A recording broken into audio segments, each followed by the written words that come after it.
It is NaNoWriMo. That, of course, is National Novel Writing Month.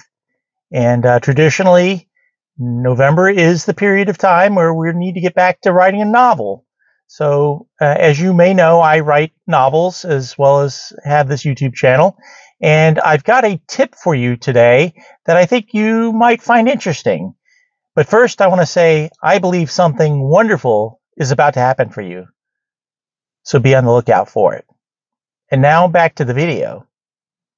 As I said, it's National Novel Writing Month, and this month, unfortunately, I won't be doing too much working on writing a new novel because of some other commitments I have. But I have made a video about what I am.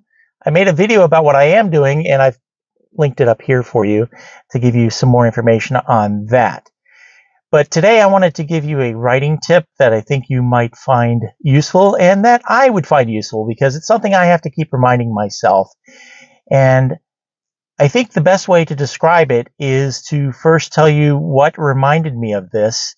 And I think you might find that it is helpful to look at it through that lens.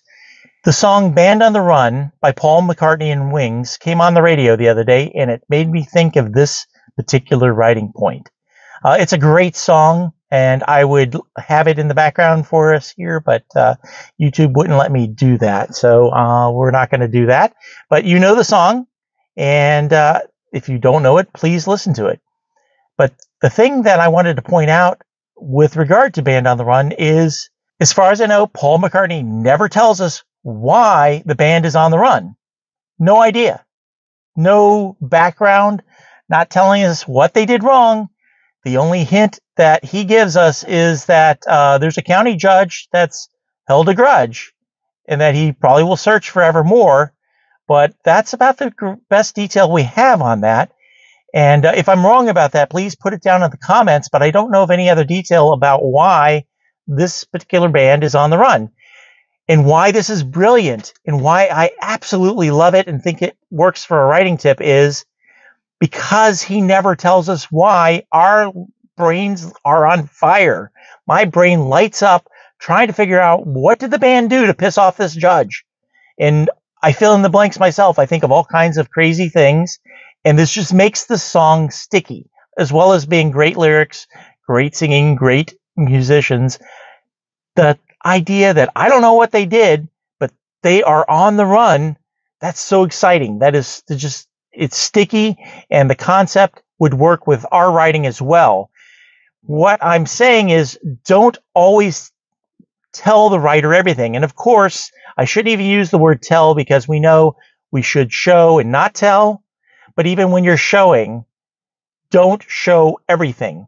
I should take my own advice on this because I tend to over-describe things, and I think that I'd be better off stepping it back a little bit and letting the reader's imagination go wild. Let the reader's imagination really grab a hold of the story and make it their own. And I think I don't trust myself that I've described what I want to enough.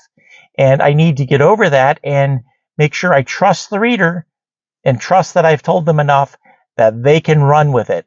Now, am I saying don't fill in major gaps of the story? Absolutely not. Your fictional story has to make sense. In fact, it has to make more sense than just real life. Because real life, there's no requirement that it makes sense. But fiction has to make sense, otherwise people are going to put it down. But because it makes sense doesn't mean you have to describe every motivation. You don't have to describe every reason for every single thing. Just make it consistent with your characters. And if there's any reason your character is going to change and not be consistent, well, you have to give a reason for that. But you can create your characters and let them run with it. Let them run with it and don't feel the need to describe everything. Just like Paul McCartney's band is on the run. Don't know why, but I still love the song, and it is such a gripping and sticky thought. Light your readers' minds on fire by telling just enough but to get them interested, but don't tell them everything. And that tip, I think, will help you. For more tips like this and more interesting comment, please subscribe to my channel, and hit that notification bell so you never miss a video. Now, go make it an awesome day. Thank you.